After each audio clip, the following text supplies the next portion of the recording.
दोस्तों, आज की इस वीडियो में हम अमीरों की एक ऐसी कलाकांडियों के बारे में जानना चाहते हैं जिसकी वजह से वो लोग हमेशा अमीर बने रहते हैं। चाहे उनकी कंपनी चले ना चले, उनकी सेहत पे कोई फर्क नहीं पड़ता। जब से इंडिया में शार्क टैंक आना चालू है, इंडिया की जनता बिजनेस के पीछे बावली हो गई है। चाहे उन्हें बिजनेस का भी ना है, लेकिन हर किसी को स्टार्टअप करना है और उस स्टार्टअप को करने के लिए वो अपनी किडनी तक बेचने को तैयार है। नहीं, तुम किसी गलत चैनल पे नहीं आए हो। ये एक मोटिवेशनल चैनल ही है, रोस्टिंग चैनल नहीं है। तुम लोगों ने अपने आसपास बर्बाद होते हुए लोगों को जरूर देखा होगा जो कि बिजनेस में बर्बाद हो जाते हैं। बहुत सारे लोग होते हैं, लेकिन तुमने कुछ शाने लोग ऐसे भी देखे होंगे जिनका बिजनेस बर्बाद तो हो जाता है, उनके पैसे भी डूब जाते हैं, लेकिन इसके बावजूद भी वो अमीर बने रहते हैं, वो बर्बाद नहीं होते। जबकि कायदे से हमने तो फिल्मों में ये देखा है कि जब कोई बिजनेस बर्बाद होता है तो उससे पहले उसका मालिक बर्बाद हो जाता है। स्वर्ग फिल्म नहीं देखी राजेश खन्ना की? और अगर असल लाइफ में देखा जाए तब भी ये सच बैठता है। लेकिन कुछ बिजनेसमैन इससे कैसे बच जाते हैं,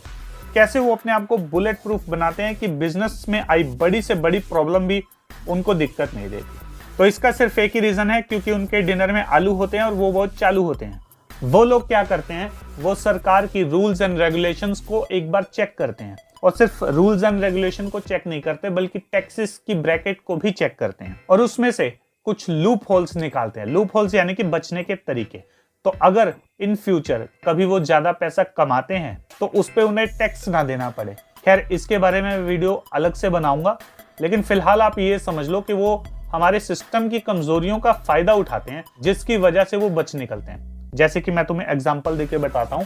अगर उन्हें बिजनेस में कभी प्रॉफिट हो रहा है तो वो क्या करेंगे, कुछ पैसा तो अपने बिजनेस में लगा देंगे, इसके साथ साथ वो कुछ पैसा अलग अलग बिजनेसेस में भी लगा देते हैं। अगर आसान भाषा में कहूं तो दूसरों के बिजनेस में इन्वेस्ट कर देते हैं, यानी कि स्टॉक्स खरीद लेंगे, बॉन्ड्स खरीद लेंगे या फिर गोल्ड खरीद लेंगे, अलग अलग चीजें खरीद के रख लेते हैं और ये उनकी पर्सनल इन्वेस्टमेंट होती है। जबकि कंपनी का अकाउंट, कंपनी की डिटेल, कंपनी का बाकी सिस्टम अलग रख देते हैं, जिसकी वजह से अगर उनको कभी फायदा होता है तो वो उसमें से कुछ हिस्सा निकाल कर अपने पास ले लेंगे और उससे एक अलग कंपनी बना लेंगे या फिर किसी और जगह उस पैसे को इन्वेस्ट कर देंगे। नहीं, ये इलीगल बिल्कुल नहीं है, ये बिल्कुल लीगल है और हर इंसान को ये हक बनता है कि वो अपनी सेफ्टी को देखे।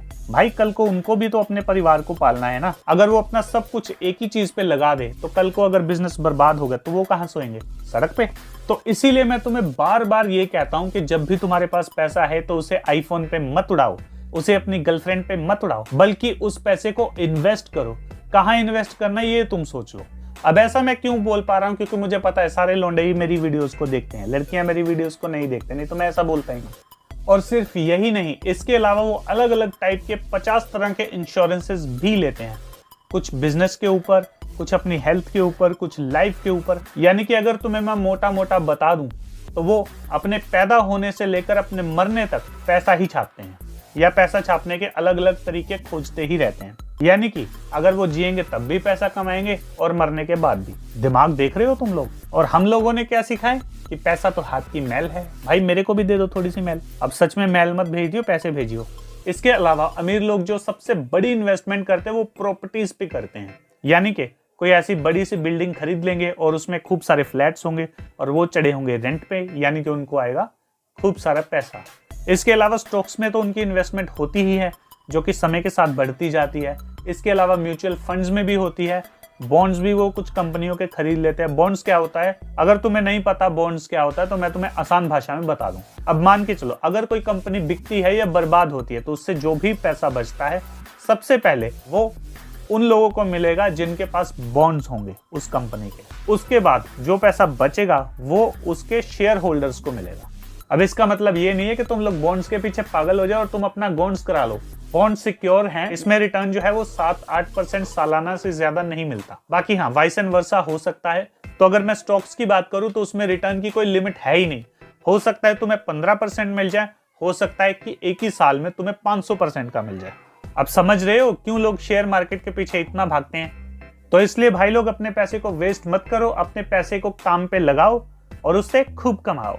तो आज की वीडियो में बस इतना ही। अगर तुम भटकते भटकते इस चैनल पे आ ही चुके हो तो इस वीडियो को लाइक कर दो और अपने दोस्तों के साथ शेयर भी कर दो। टारगेट रखते हैं 15 लाइक्स का। और अगर तुम ऐसी वीडियोस और भी देखना चाहते हो तो इस चैनल को सब्सक्राइब कर लो, क्योंकि मैं रोज वीडियो डालता रहता हूँ और आगे भी डालता रहूंगा। दोस्तों इसके अलावा हमारे 2 और चैनल है, द फंकी मोटिवेटर शॉर्ट्स के नाम से और द फंकी टॉक के नाम से। इन दोनों चैनल्स पे भी जाओ, वीडियोस को देखो और इन चैनल को सब्सक्राइब भी मार लो यार। और हाँ, इस चैनल को भी सब्सक्राइब मार दो, कहीं उसके चक्कर में ये मत भूल जाइयो।